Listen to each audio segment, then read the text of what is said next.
looking at cybersecurity historically, I'm compelled to talk about the evolution of the threat spectrum and why it's so urgent now that people be aware and study this field.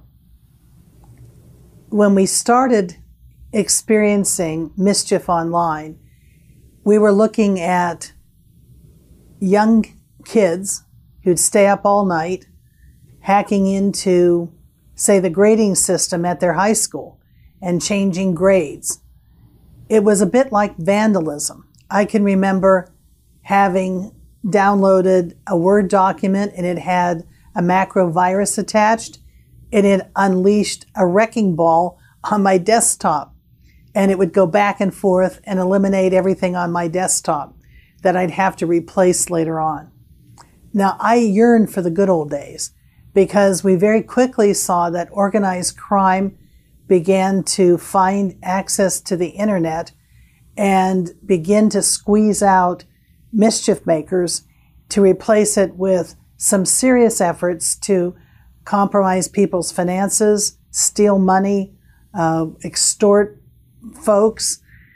I can recall one of the experiences that we had here in the Seattle area with a couple of Russian hackers that had compromised an internet provider here in our area and had used access to that provider to leverage other assets on the internet and create false auctions on what was then eBay. And actually, this was like creating a slot machine on steroids because they were able to automate the entire auction from beginning to end, including payments from credit cards that they had stolen.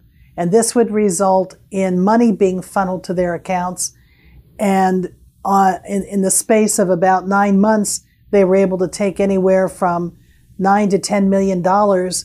And it was estimated it might be upwards of that significantly from the financial institutions that were compromised in this complex attack.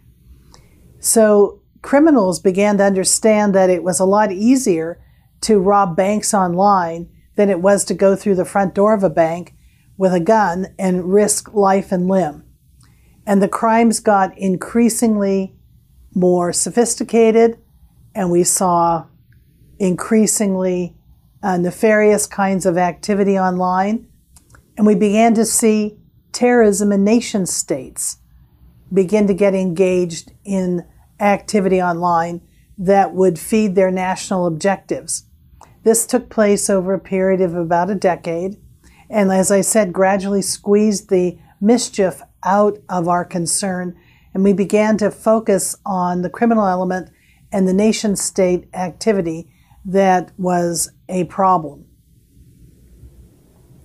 Now, all of these actors have different faces.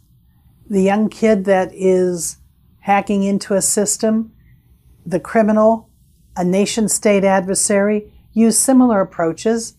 They will do reconnaissance at the beginning of an attack, find an avenue to enter a system, stay low and slow, and find a way to dig in, and then begin to navigate around the system and systems that are connected to it in order to find what they're looking for, and then gradually exfiltrate what they're looking for and stay over a long period of time if necessary.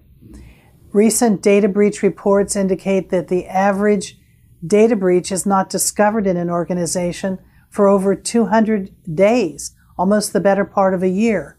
So adversaries today have been able to disguise themselves and go unnoticed and steal, take intellectual property, gather data at will.